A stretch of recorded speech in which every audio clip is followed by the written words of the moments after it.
responding. Is that okay? Oh, absolutely. Right, so I'll talk this to her is way too much. stringing beads.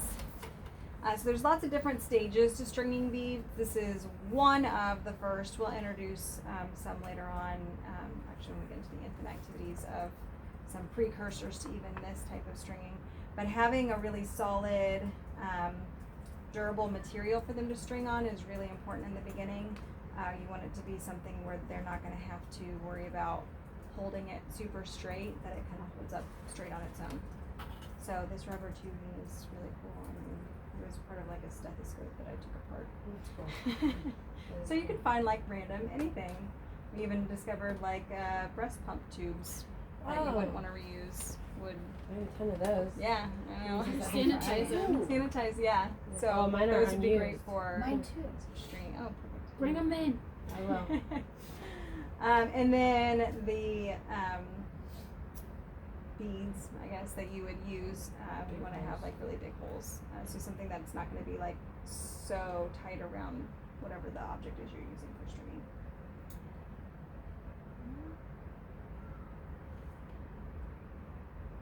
Something else that's kind of fun to do that I didn't do at this activity is to color code them.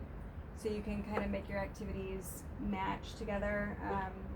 Before when I've introduced this, I've had like all red beads on this in a red container, so that it was just, I don't know, having it kind of matching sometimes will engage children in a way that other types of activities won't. There's nothing wrong with doing it this way either, but just kind of a side note there. So this is another activity where if an infant or toddler is really interested in it, then they might sit for you to do the whole thing. But they might need to engage sooner than you finishing all of the beads. And so if you get 2 or 3 on there and they're like reaching for it, and you don't want to stifle that, then you can try. I don't know why I keep using you, but you just seem like you're super excited to work with materials. So. I am. Oh. Sorry.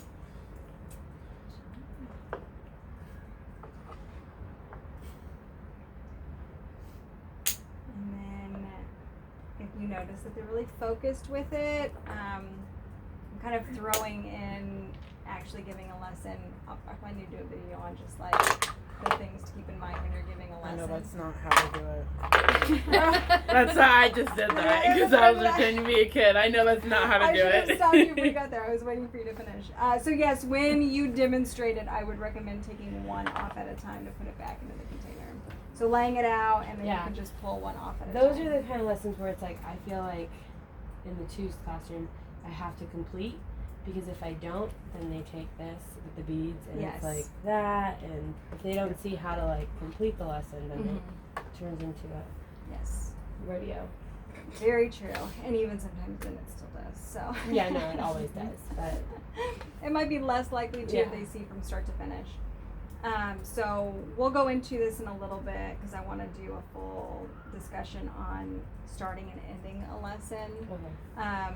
But it does look different depending on the age of the child. Infants, they're just kind of engaged along with you the entire time. Toddlers, hopefully you're getting a little bit more of an upfront engagement, and then you kind of have to come back when they're done to finish it. The 2s, you can start with some kids who you can do a full-blown start to finish lesson. And then once we get into Children's House, we'll talk more about how it actually starts and ends at the shelf.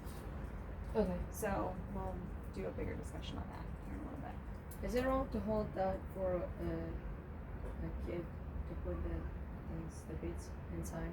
To hold this and have a kid put the beads on Because it. when I was in the sure. ones, I remember Kellen, I think, he tried to do it and then he doesn't know because it's not like It doesn't stay on its own.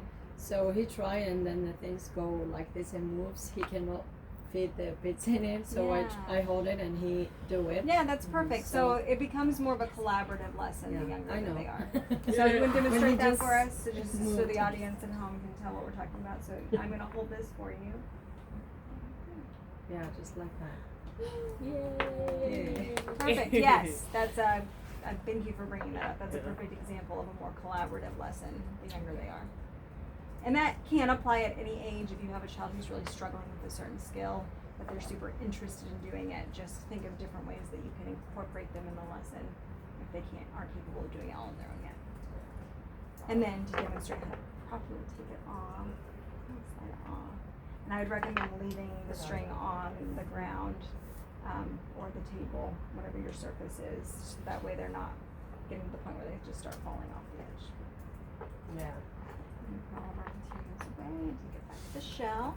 And I'm going to show you the next step. Well, there's probably lots of different steps that you could go with this.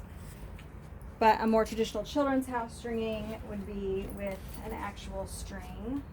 So this is even a little bit thicker of a string. Sometimes we'll use like legitimate shoestrings that are super thin.